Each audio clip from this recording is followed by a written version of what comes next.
सोचिए, योगी वो होता है जो दूसरे का दुख अपना दुख समझे।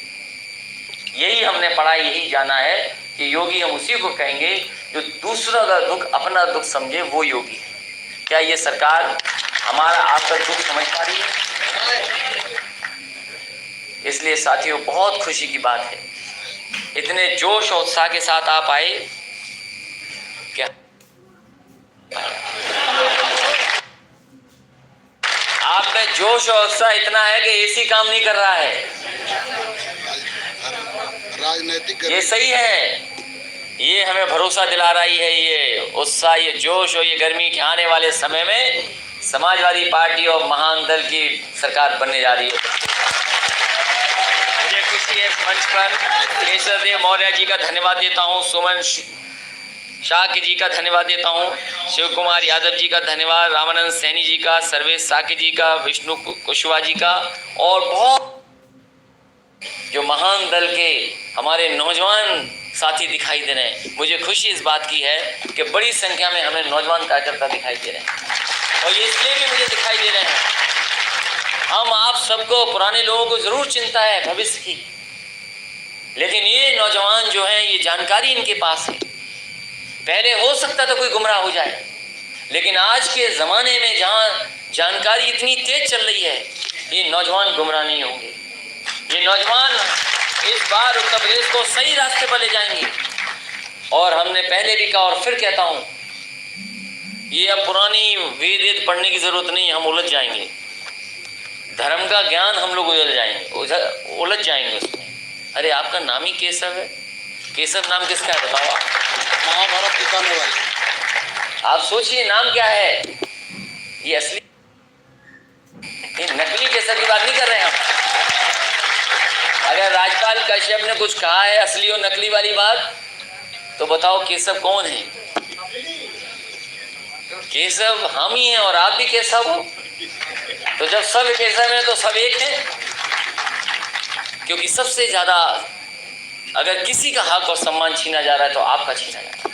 आप गिनती कर लो, कोई नहीं पूछ रहा आपको, कोई नहीं पूछ रहा आपको। वो मजबूरी में जरूर है, लेकिन अंदर दिलों में बैठा है उनके कि उनका कोई सम्मान नहीं हो रहा। आप अकेले में जाकर के पूछना। मुझे याद है वो समय, जिस समय मैंने पुलिस भर्ती की थी और कहा था कि 10वां 12वां पास होंगे जो, केवल दौड़ करके दिखा दो और पुलिस भर्ती हो जाएगी। पुलिस भर्ती हो गई और रिजल्ट भी बन गया। बच्चों को सुप्रीम कोर्ट तक जाना पड़ा। वहां से जब आदेश लेकर के आए तब जाकर के रिजल्ट निकाला गया। और जब रिजल्ट निकाला गया तो क्योंकि उस समय जो रिजल्ट बना था, जो समाजवादी सरकार में बना था, वही रिजल्ट जारी हो गया। लेकिन इस सरकार ने 3 दिन बाद, 4 दिन बाद उस रिजल्ट को बदल दिया और कहा कि अब नई आरक्षण व्यवस्था लागू हो गई है, इसलिए पुरानी व्यवस्था के हिसाब से रिजल्ट नहीं आउट होगा, नई व्यवस्था के साथ रिजल्ट आउट होगा। तो सोचो, जब नई व्यवस्था पे रिजल्ट आउट किया गया तो हमारे आपके 1700 बच्चे जो भर्ती हो गए थे, जिन्होंने खुशी मना ली थी, जिनके रिश्तेदारों ने बधाई दे दी थी, उन्हें नौकरी से निकाल दिए कि उनकी नौकरी छीन ली। ये है भारतीय जनता पार्टी। उस समय वो 1700 नौजवान आए थे जो भर्ती में आ गए थे, वो सभी मंत्रियों के पास गए थे, अन्याय हुआ है, लेकिन हम कुछ कर नहीं सकते क्योंकि सरकार दूसरे लोगों की है।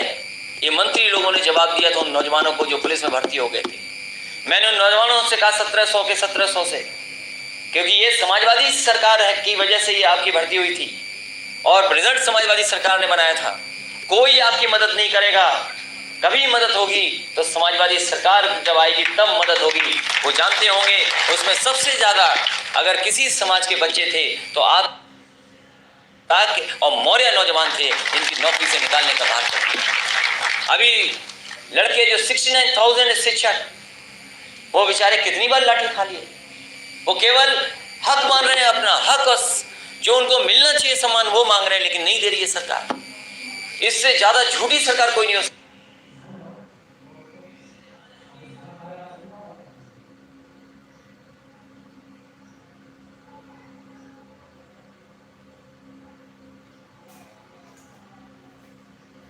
होती बताओ, एक्सप्रेस वे देखा कहीं इससे अच्छा? और एक्सप्रेस वे ऐसा जिसमें मिराज और सुकोई उतर गए हों, मिराज और सुकोई जैसे हवाई जहाज उतर गए बड़े बड़े। तो हमारी तो पता नहीं जाति कौन सी थी, हमने तो लैपटॉप बांट दिया, हमने तो सोचिए, हमने एम्बुलेंस चला दी, हमने व्यवस्था ऐसी कर दी कि फोन मिलाइए पुलिस सामने। लेकिन पता नहीं बाबा जी ने उस पुलिस को कौन सा चूर्ण दे दिया, क्या प्रसाद दे दिया, पुलिस ही बर्बाद हो गई। बताओ बर्बाद हो गई कि नहीं हो गई? लाठी लिए घूम रहे हैं, बताओ कोरोना में लाठी लिए घूमते रहे। अरे भाई वायरस को लाठी से थोड़ी भगाना था, वो लाठी को लिए घूम रहे थे। और कोरोना जैसी बीमारी सोचिए हमारे, और सरकार ने अपने कान और आंखें बंद कर दी। हमें तो चलो कोरोना से बचना था, भारतीय जनता पार्टी को किससे बचना था बताइए आप? सोचिए बड़े सवाल हैं जिन्हें के जवाब केवल वोट से निकल सकते हैं। इसलिए आप सब ने जो ठाना है वही होना चाहिए, तभी परिवर्तन आएगा, तभी बदलाव आएगा। हम सब लोग बदलाव के लिए काम कर रहे हैं, हम पुरानी चीजों में नहीं उलझेंगे, नई क्या चीज बनाए हम वो काम करेंगे। एक्सप्रेसवे जैसी सड़कें बने, अगर गांव-गांव में कहीं कोई तकलीफ हो गरीब को तो उसे किसी रिश्तेदार किसी पड़ोसी का इंतजार न करना पड़े, फोन मिलाए एम्बुलेंस आए और सीधे अस्पताल में उसका इलाज हो जाए, वो इंतजाम हमें करना है। ये पुलिस के लिए भी हमें थाना न जाना पड़े, क्योंकि थाने में अपमानित होता है गरीब, उसके वसूली हो जाती है।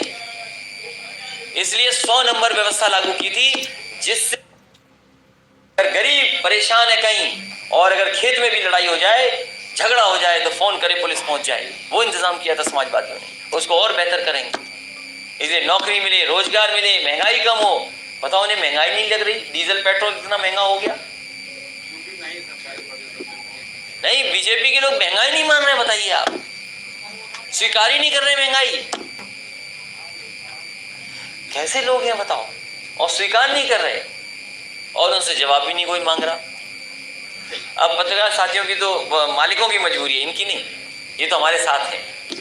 ये जितने पत्रकार साथी सब आपके साथ हैं, लेकिन इनके मालिक हमारे साथ नहीं है। अगर इनको छोड़ दो फ्री तो अभी सरकार पलट जाएगी, अभी जनता में इनका पता नहीं लगेगा कहां चलेगी भारतीय जनता पार्टी, क्योंकि इन्होंने मालिकों को कंट्रोल कर रखा है और मालिक भी जान गए धीमे धीमे कि हवा दूसरी तरफ चल रही है। वो पता है, क्योंकि पहले हमारा जन्मदिन बनता था कोई बधाई नहीं मिलती थी, इस बार बहुत बधाई मिली, तो मुझे लगा कि मौसम बदल गया इसलिए बधाई मिली। इसलिए आप सब हम लोग एक हो जाएं और एक ही हैं, पुरानी चीजों में नहीं उलझेंगे, क्योंकि ये परिभाषाएं बताएंगे, न जाने क्या क्या चीजें बताएंगे भारतीय जनता पार्टी के लोग। और सोचो राम लला के मंदिर में स्कैंडल कर दिया, उसका कोई जवाब नहीं पूछ रहा। हम आप जमीन लेने जेल चले जाओगे अगर ऐसा मामला कर दें तो सोचिए आप, बहुत बड़े बड़े सवाल हैं। इसलिए दिल्ली का भी रास्ता यूपी से ही निकलता है, और यूपी वो प्रदेश है जो देश की राजनीति बदलेगा। हम आप लोग मिलकर के बदलाव कर करके देश को नई दिशा देने का काम और समाज को नई दिशा में ले जाने का काम समाजवादी पार्टी और महान दल मिलकर करेंगे। मैं एक बार फिर केसर जी को और उनके सभी साथी सहयोगी जो बैठे हैं मंच पर, उनका धन्यवाद देता हूं। एक एक कार्यकर्ता साथी का बहुत आभारी हूं कि बहुत अनुशासन के साथ, बहुत जोश के साथ आप आए हो। यही जोश अनुशासन बना रहे, समय समय पर हम लोग फील्ड में मिलेंगे, समय समय पर जब सभाएं होंगी तो हमारी आपकी मुलाकात होगी, और जब 22 हो आएगा तो बदली हुई सरकार दिखेगी, तो समाजवादी और महान दल एक साथ खुशी मनाने का काम करेगा। बहुत बहुत धन्यवाद, बहुत बहुत बधाई आपको। जी 400 सीट आप कह रहे जीत रहे हैं। अब नहीं, सब बोल दिया, वही रिकॉर्ड चला देना। ये मैंने सब कुछ बोल दिया है, अब रिकॉर्ड पर आ गया है, उसी को काट के दिखा देना।